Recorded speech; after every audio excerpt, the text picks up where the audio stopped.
My name is Agnes Gibini. I was born in Budapest, Hungary.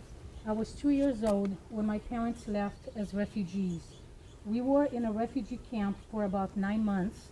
We went to Brazil uh, because we couldn't come to United States at the time because my father was born in Yugoslavia and they wanted us to stay, so they wouldn't allow us to come to United States. My family took the legal path to citizenship. We had to endure full medical exams from head to toe, and also background investigations to make sure none of us had any criminal records. In 2002, April 27th, my only son Ronald was murdered. It shook my family to the core. It was my first loss. My brother was so distraught that 4 months after my son was murdered, he too lost his battle, had a massive stroke, and died. My father wanted to die. He wanted to join Ronald, and it took him 11 years to finally join my son. My mother just joined them last October. The murderer escaped to Mexico after he murdered my son. 4 months later, he eventually turned himself in because his girlfriend was depositing her welfare check at the credit union and he was withdrawing it in Tijuana to live on. He pled the case. He was going for first-degree murder. He pled the case upon the judge's suggestions 3 times, asking him to plead the case because he would still have a life outside at age 45 or 46. He pled voluntary manslaughter, got 11 years the maximum, plus 10 years for using a firearm, and he has to serve only 85% of that sentence. His release is scheduled for this November of 2020.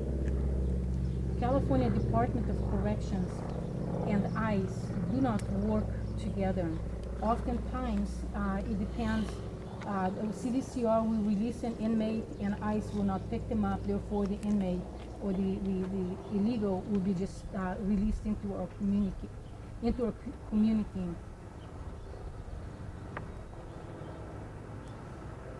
If he's not deported when he's released, he could murder one of your own. And I would really hate for that to happen. We need to unite to fight for our rights. We cannot afford to lose another citizen, another U.S. citizen.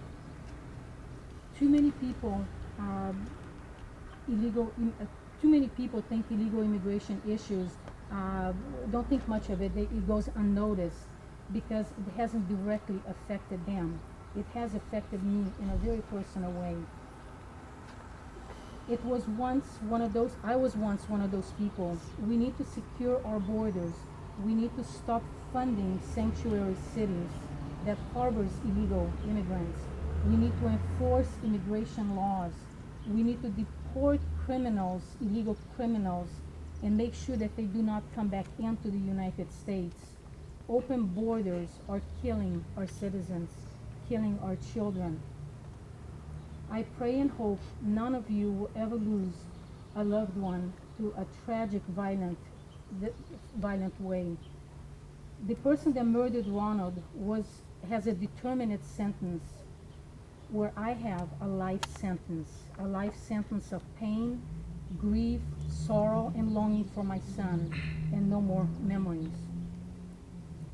I have a personal message for Paul Ryan. You have 3 children. I have 3 children, or should I say, had 3 children, because my only son was murdered. We need Paul Nealon. We need to vote for Paul Nealon, and I am fully endorsing and supporting him. Thank you.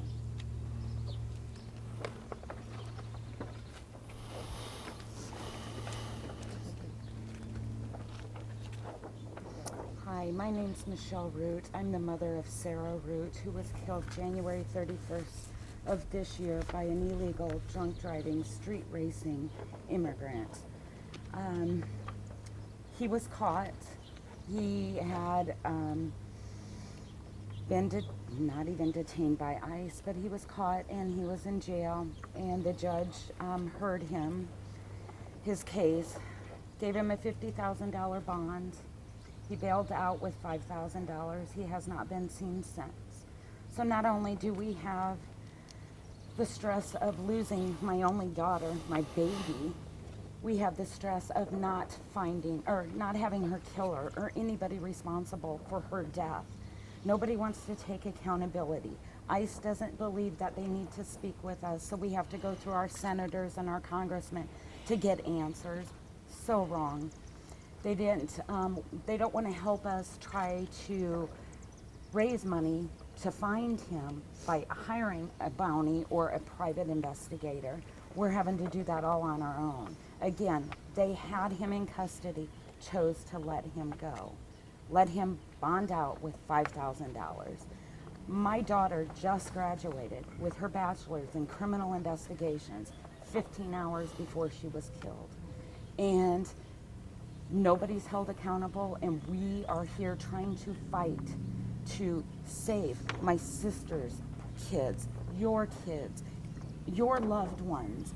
We need a change. We need to secure our borders, and we need Paul Ryan to step up and promise us things, even speak to us. I've wrote him a letter, no response, so I will also support Paul Neely.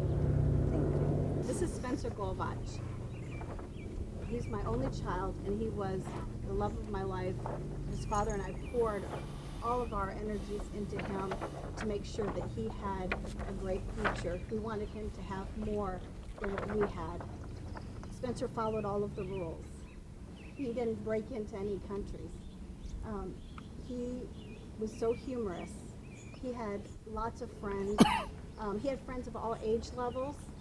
He sat around with guys 65 years old, and he had 9-year-olds that he taught guitar lessons to that just thought the world of him. He could make you laugh. He was thoughtful and kind and compassionate. He made me a better person. We spent every Sunday going to movies. He was my movie partner. And we watched Game of Thrones together, and he would help fill me in on the details I couldn't understand.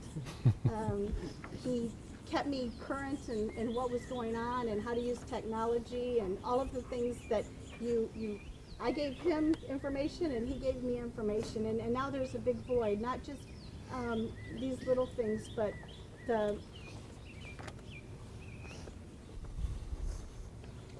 I hope none of you will ever experience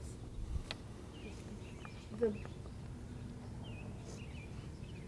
ability to be standing here looking like you're alive, but your soul is gone because your child was murdered by somebody who should not have been in this country.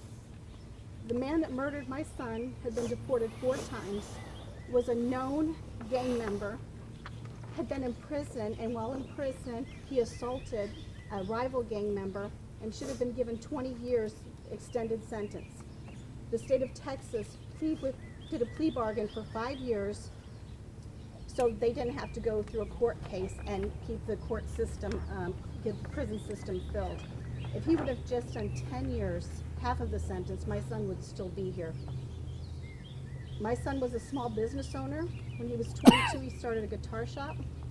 He also worked a full-time job at a warehouse in order to keep his business running. And the night that he was murdered, we had just finished his new shop renovation, and we were doing move-in day the next day. My son had dropped his girlfriend off. It was after midnight. It was her birthday. He gave her a kiss and told her, "Happy birthday, I love you, see you tomorrow." He drove about 10 minutes, less than a mile from his apartment, and was shot in the head by an illegal alien who went on a shooting spree. My son was 2 of 4 killed that night. And if a sheriff's deputy hadn't come upon the intersection, more would have been killed. This should not happen to American families. I don't care when you got to this country, if you came here illegally, this should not happen to you. There are laws in place. If we break the laws as U.S. citizens, we have consequences. But illegal aliens walk in here and they don't have the consequences. So I'm just asking, as you look to vote this year, that you look at Paul Nealon. He is going to enforce our borders. Paul Ryan's home behind me has a fence. He has security. He has everything to make sure that his 3 children are safe. I deserve the same thing. I deserved the same thing, and so do all of you. This should not happen. Before my son was born, I wrote in his baby book, and I said this to him throughout his life, and on his birthday I would change it by adding in his year. I would tell him, did I ever tell you that out of all the children in the world, you're the one I would have picked? And I deserved to have him at the end of my life sitting next to me. And Paul Ryan and other politicians that don't think a border is worth it, this is the loss. And I hope that they don't have the same experience I have, because I hope that they will change their minds and start securing the border. Thank you. Hi, my name is Laura Wilkerson, and I'm from Texas, just outside of Houston. My youngest son, Joshua, was brutally murdered on November 16th in 2010. We woke up that day just like every other day. He came in and said, Mom, I'm headed to school. He was a senior in high school. I said, I love you, son. I'll see you about 1 o'clock. He said, I love you too. I stood there that day and just watched him, for some reason, get into his truck and drive down the street. Never really knowing it'd be the last time I saw him. Josh was compassionate. He had such a heart for people. He was quiet. He was my kid, my baby as well. Instead of getting me home that day, we got an autopsy report. And it said, this body received a gray body bag. There's a tag on his toe that bears the name Joshua Wilkerson. White male weighing 100 pounds. His face and nasal cavity are broken. His voice box is crushed. And trauma, abdomen trauma. He had a stick of gum in his pocket and a tardy stick. This should never happen in American history. It should never happen. The pain is a place that you can't go there in your head unless you've experienced it. We love our children as much as Paul Ryan loves his. I appreciate the fence he wants around his to protect his kids. He needs to appreciate that we wanted the same for ours. He's had 18 years to still be undecided. No more. No more. It's time for a change. I'm counting on Paul Nealon for doing what he says he will do, which is close the border and put American families first. We don't wish this pain on anyone.